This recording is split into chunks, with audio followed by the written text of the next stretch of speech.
All right, well, I know that we just learned a lot about tools for living with a chronic illness. And one of the things that Stephanie was talking about was number 7, advocating for your health and becoming an empowered patient. So that's what I'm here to talk to you about today, is becoming an empowered patient. So I hope by the end of today, you'll feel like this little boy, a superhero, ready to go to tackle what you've been given. Because it's hard. It's hard to know what to do, but we're all here for you, and we're going to empower you because knowledge is power. And we have to educate ourselves to heal ourselves. So I love this because I think a lot of us feel like this sometimes when we're diagnosed with a rare disease. And it says, nurse, get on the internet, go to surgery.com, scroll down, and click on the Are You Totally Lost icon. Okay? Because there are 7,000 rare diseases, and not everybody can be an expert at the disease, and it's very frustrating. And where can you find someone who's going to understand and give you the best information possible? And sometimes that's hard to find, and you have to do a lot of searching to find the right person for you. So I'm here today to talk about how you become an advocate. And what is an advocate? Well, all of you are advocates. You just need to take an active role in your health care, effectively communicate and ask questions. And be prepared. Be prepared for your appointments. Be prepared to talk to your doctors. Be prepared with questions. Be prepared to educate yourself to the best of your ability. So an advocate takes an active role. Your doctor is an expert on medical care, but you're an expert on yourself. They're not going to know all about you. You know about you. But you also have to be respectful and know that they've been trained in medical care. Expect to be taken seriously and treated with respect. You know, it's okay to fire a doctor. Anyone here fired a doctor before? Okay. Well, it's okay. I know a lot of us are like, oh, it's a doctor, we need to listen to him. But it's okay to ask questions. It's okay to ask for questions and learn more information. But you have to be partners with your doctor. You know, we're all different. And one treatment that works for one person might not work for another person. So we need to find out what works best for you. And it requires shared decision making, not just be given orders. Okay? We don't want the doctor to say, this is what you need to do. You want to ask the doctor, if your doctor says, this is what we need to do, you say, why? How is this going to benefit me? How is this going to hurt me? And does this work for me? Certain treatments might not work with your lifestyle, and certain treatments might work for your lifestyle, but having those conversations are really important. And I know that's sometimes really, really hard when you're naked in a paper gown, sitting on the table like, hi, you know, and the doctor is peering down at you. But you need to remember that it is an equal partnership, that you're creating this team to help better serve yourself and your needs. So you need to communicate and ask questions. Doctors will assume you don't understand if you don't ask questions. And I think there was a study done that the average person doesn't ask 3 questions that they want to ask at each doctor's appointment. And questions to memorize is, what does this mean? I still don't understand. Can you please elaborate? Lots of times doctors give us answers that we don't understand, but we're too ashamed to say, you know what, I really didn't understand that. Can you repeat it? Can you explain it in another way? But it's really important that you have them do that. And an advocate is prepared. You prepare before, during, and after your appointments.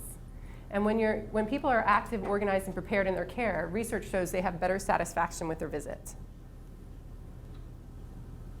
So how do you prepare for an appointment? When you schedule your appointment, first you need to find out, does your doctor accept this specific insurance? And you need to check that both ways. You need to call your insurance company to see if they accept it, and the doctor's office, because sometimes there's an old list that someone might have and they say that it's covered and then it's not, and then you get this really nice great bill in the mail and you're like, where did this come from? So make sure you ask both ways. Where's the office located? Is it in the city? If you have an 8 o'clock appointment, is it going to take you 2 hours to get there rather than a half an hour to get there? Where can you park? Does the doctor's office have a parking garage that's down the street? Are you going to need any help getting in and out of the office? Do you need to fax over any medical records? And if so, and you did they receive those medical records before you got there? And then do you need to send over all of your records or just the new ones since you were last seen. And create a question list before you go to the doctor's office. So lots of times we have questions, but we don't take the time to write them down before we go. And then once we're being seen by the doctor, we forget. And then we leave with all these questions. So some questions you might want to ask are, why are you seeing this doctor? What are your symptoms? How are they affecting you medically? How are they affecting you emotionally? How are the symptoms affecting your life? Are there things you can do that you cannot do now? Are there things that you used to do that you cannot do now? If you are on or currently on a treatment of any kind, always ask, how does this treatment work? What are the side effects?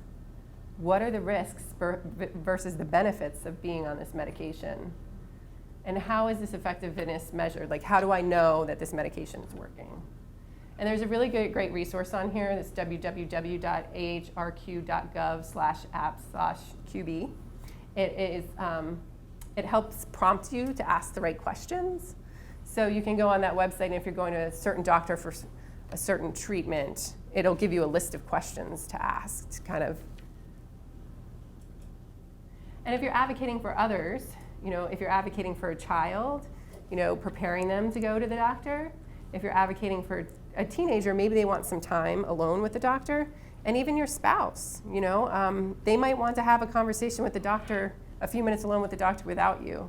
Maybe there's some things that they'd like to talk about they're not quite comfortable talking to you about yet, and that's okay.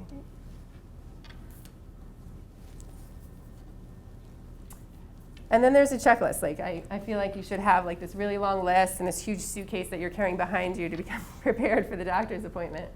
A care notebook, which I'll go over in a few minutes, your list of questions, your list of symptoms, blank paper and pen for notes, your medical history, your pharmacy information, any changes to your medical record, your list of medications, prescription and over-the-counter. So if you're taking any supplements or anything else, your doctor needs to know about that.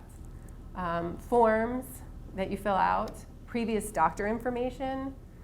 Always bring a family member or friend. It's sometimes hard when you're a doctor's appointment and they drop a bomb on you and you don't hear anything that they say after you get that diagnosis. So it's always good to have somebody there who can help you. And any other appointment any other information you think might be important to take with you. And I have this checklist on creating a care notebook. So one of the most important things is to be organized.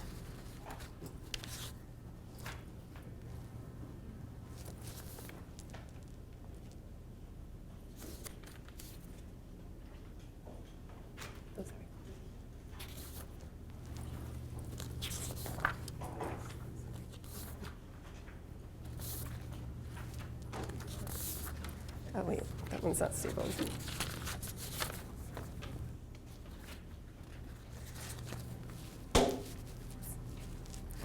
Okay, one of the most important things is that you're organized with all of your medical care. And it's hard because every time you go to a doctor, they give you this piece of paper when you leave, and the next thing you know, your office is just stacks and stacks of paper, and you're like, what does this mean?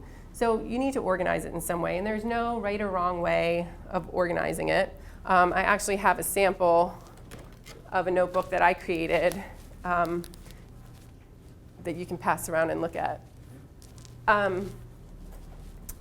So just getting yourself organized. So these are the materials that I would use to create a binder, a care notebook. There's also online versions if you want to go online and use different apps. It's up to you. Just the most important thing is to be organized and know what's going on with your medical care. So you can use a 1.5 inch or larger binder, dividers and pockets, put in a calendar, business card pages, CD holders, loose leaf paper, plastic fold sleeves, sticky notes tabs, and a pencil case with pens and pencils.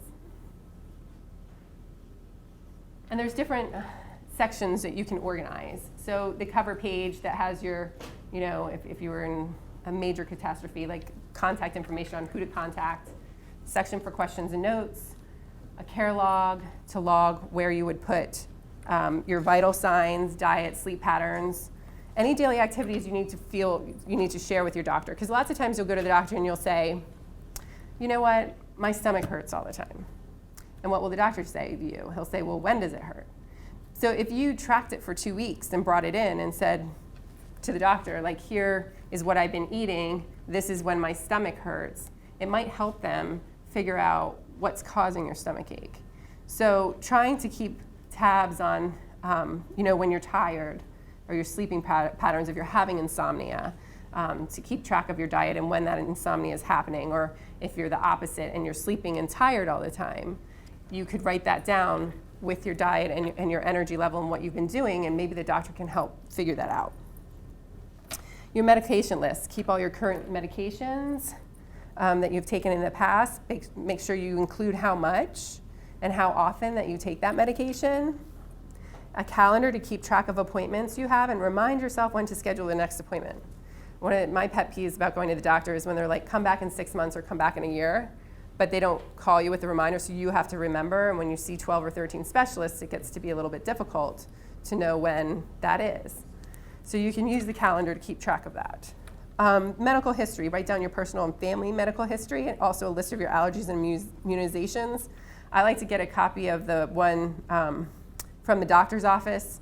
So if I have a person coming with me and I have their copy, I can just hand it to them and they can fill out the paperwork. Every time you go to the doctor, you have to fill out the same questions with the same information. So if you have it in your notebook, it's just easy to jot it all down rather than having to remember it all the time. Hospitalizations, keep a list of all the times you've been admitted and discharged, your discharge summaries here. Medical contact list. And this is one thing that I love to do with business cards for the business card holder, is get a business card from every physician that you see. Even the ones that you don't see anymore, keep their business card. You go get a scan done at a certain hospital, get the business card. Put them all in a sleeve together. And then anytime you need to contact the doctor or get records, you have that contact information right there. So it's a real easy way of collecting the business cards. Yeah. Yeah, I have a box. Yeah, you put them in. Yeah. Yeah, so this would help relieve some stress, just getting it a little bit organized. And there is no right or way wrong to do this. You might say, you know what, I don't need this part or this part, and that's okay. It's just getting organized for what you think you need to help you be better prepared for doctor's appointments and for you to know about your own self, right? What is your normal blood pressure? What is your normal temperature? Or what are your normal blood work? What should that look like? What is it? You should know that information. So when you're getting another report, you can say, oh, this looks like it's high, this looks like it's low. Really pay attention to those things. You can also keep a section for medical specialists. You keep a separate section for each specialist you see. That's where you can place the after-visit summaries that they print out and give to you. Test results in labs. Keep a list of all your test results in labs. You can also use the CD holders to hold your medical imaging studies, so you can keep all of them in one place. And this is a great way to keep track of insurance as well. Keep copies of your insurance cards, track how much you've been billed and how much insurance is covered, and what you've paid and when. Because lots of times you get bills and you might have already paid that copay, or you might have already paid that bill and they're sending you another bill already. So you need to be proactive and know what you've paid, what you haven't paid, what insurance is covering. And it's really difficult when you're in the midst of a crisis and not feeling well to have to deal with all that. So if you can get it organized, it makes it a lot easier to know what you owe and what you don't owe. And when you need to contact the insurance company if there's a discrepancy about a bill, keep a log of who you spoke with when and what you spoke about. Because if you ever have any kind of problems in the future, you can always go back to that. I called on this date. This is who I spoke to. This is what we talked about. And it'll help get your problems resolved quicker. And research articles. You can keep the latest research articles and abstracts of articles to share with your providers. Because your doctors don't know everything. They may not know that a recent paper came out about your disease. So if you come across this journal article, feel free to take it with you to your doctor's office to have them explain it to you or talk about it and how it's going to impact you. For more information and sample download forms, you can go on Global Gene's website, and there's a toolkit called Becoming an Empowered Patient, a tool for the undiagnosed. But there you can find more information with downloads on how to set up these sections of your care notebook. And once you do that and you have all your materials together, you're ready to have your meeting. So you arrive 15 to 20 minutes early to a doctor's appointment. And remember that this is a partnership, and your doctor is an expert on medical care, but you're an expert on yourself. Make sure you refer back to your question list to stay on task. It's okay to bring up financial issues with your doctor. If you have questions or concerns about paying for a medication, there might be other resources that they can help share with you. Make sure your friend or family member takes notes. Repeat what you heard and confirm you heard it correctly. Because I know when I go somewhere with my husband, I hear one thing sometimes and he hears another. So we just want to make sure that everyone's on the same page. The patient's on the same page as the provider. That you really say, okay, this is what I think that we're talking about. This is what I'm going to do. This is how often I'm going to take this medication. This is how many times a day. Go over that. Then clarify any unanswered questions. And reach an agreement about a treatment plan. The treatment plan is for you, and it's something that you need to be active in deciding that this is best for you. Ask for instructions on next steps. So what are you supposed to do next? When is the next time you're supposed to come back? Do they have any other extra materials for you? Pamphlets, videos, anything that you can learn more. How do you access your medical records? A lot of doctors are going to electronic medical records. How do you get access to those? If you don't have access to the internet, how can you get access to those medical records? Make follow-up appointments, and make sure all your prescriptions have been called into the pharmacy before you leave the doctor's office. So you don't have to do that wonderful thing when you show up to the pharmacy and they don't have it. And don't forget to follow up. Review all the materials you brought home. Add all the new information you receive in your care notebook. And if you have any questions or concerns, reach back out to your doctor. He's your partner. It's okay to call him and leave a message and have a nurse or somebody call you back so you can go over your questions. And then also to prepare, not just for appointments, but just to be prepared in life, a lot of people will use medical IDs that will help in an emergency situation. So there's all different kinds out there, and I'm not going to recommend one over the other. There's ICE for your phone. That's an app that's in case of emergency. It stands for in case of emergency. So a lot of emergency responders know about ICE. So if you were to pass out on the floor and they pick up your phone and they see that you have ICE, they'll know who to contact.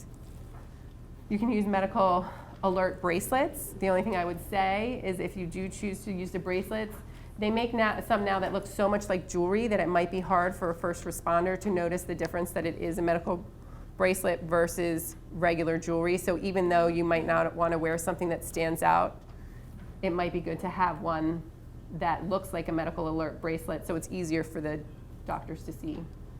And some of these, there's different companies, they do it in different ways, that it just might say one thing, or it'll have a code that will go to all your medical information. So when that first responder comes, he will have contact with all of your doctors, with all the things that you're allergic to, and everything else. And there's all these little chips that you can put medical information on. You can put them on your seatbelt, so if you were in a car accident, they would know who to call, who to contact, and what was wrong with you. You can put it on your shoe, yeah. Yeah, we use that for the kids, but adults can use it too, to put it on your shoe. So first responders can know. And it's just a great way to sort of be proactive about your medical care, and it's easier for people to know what's going on in the future. And with that, I thank you. Do anyone have any questions? This is George. Okay.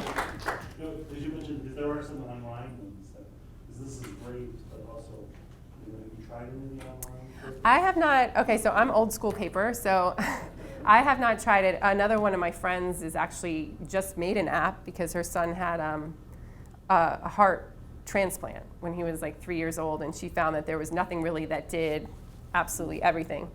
So it's called the Lionheart app, and I don't know if it's completely done yet, and I haven't tested it, so I don't know. There was the fellow who was supposed to speak at your summit, but he was injured himself.